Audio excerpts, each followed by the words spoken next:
अस्सलाम वालेकुम। मेरा नाम डॉक्टर साबिर ख़ान अफरीदी है और मैं मैदे जिगरांत का स्पेशलिस्ट हूँ, यानी गैस्ट्रोएंटरोलॉजिस्ट हूँ और साथ साथ एंडोस्कोपिस्ट भी हूँ, जिससे मैदे का मुआयना कैमरे के ज़रिए होना है। एंडोस्कोपी जैसे कि या कोलोनोस्कोपी और ERCP उसका भी स्पेशलिस्ट हूँ। यहाँ पे क्लिनिक में जो मरीज़ आते हैं अक्सर इस शिकायत के साथ कि पेट में गुड़ गुड़ की आवाज़ें आती हैं, तो ये क्यों होती है और किसी ख़तरनाक मसले की इलामत तो नहीं है, या इससे हम कैसे बच जाएं। तो देखिए, ये गुड़ गुड़ की आवाज़ें जो है हम मेडिकल टर्म में इसको बर्बरेगमी कहते हैं और ये जो है नॉर्मल फिजियोलॉजिकल अमल है और कभी कभी ख़तरनाक बीमारी का भी इलामात हो सकता है। और ये जो है आंतों की हरकत और गैस की हरकत की वजह से होती हैं।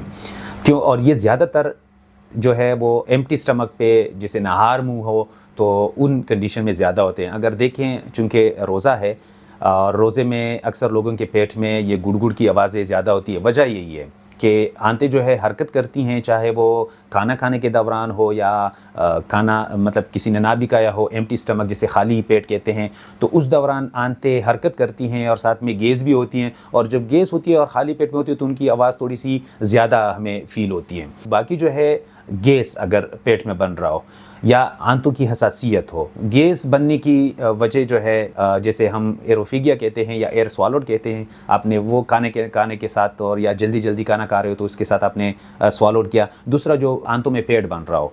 इसके अलावा जो है ये बर्बरेगमी की आंतों में ज़ख़म, इरिटेबल बाउल सिंड्रोम जैसे IBS कहते हैं, लैक्टोज इंटॉलरेंस जैसे कहते हैं, इन मसलों की वजह से भी ये गुड़ गुड़ की आवाज़ें आ सकती हैं। तो इनके जो है मैं अगर एहतियाती तदाबीर बता दूं तो ज़्यादा देर तक खाली पेट नहीं रहना।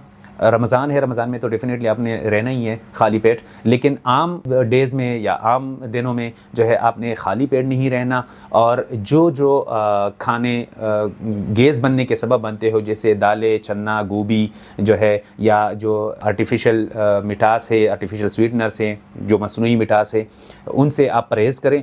और अगर इस बावजूद आपने एहतियाती तदाबीर इख्तियार कर ली और ये गुड़ गुड़ की आवाज़ें फिर भी आ रही हो और साथ में कोई ख़तरे वाली इलामात हो या वज़न में कमी हो, खून की कमी हो, तो फिर आप डॉक्टर को ज़रूर दिखा दें ताकि वो फिर पता लगा दे कि आप लोगों में असल मसला क्या है। कोई आंतों में ज़ख़म है या कोई इरिटेबल बाउल सिंड्रोम है, लैक्टोज इंटॉलरेंस है, सीबो का जैसे स्मॉल इंटेस्टाइनल बैक्टीरियल ओवरग्रोथ का मसला है। क्या मसला है कि ये गुड़ गुड़ की आवाज़ें आपको बहुत ज़्यादा तंग करती हैं।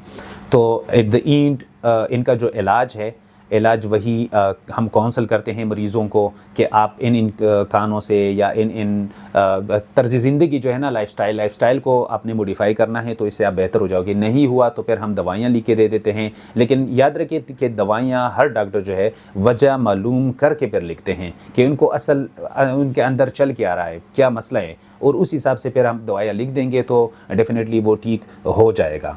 एट द एंड मैं कंक्लूड करूँ, इस किस्म के मरीज़ जो है अक्सर ये खाली पेट पे ये मसला आम होता है और सबको होता है, तो आप ज़्यादा देर तक खाली पेट ना रहें। रोज़ों के दौरान ज़ाहिर सी बात है तो वो खाली पेट ही रहना है, लेकिन आम दिनों की मैं बात कर रहा हूँ।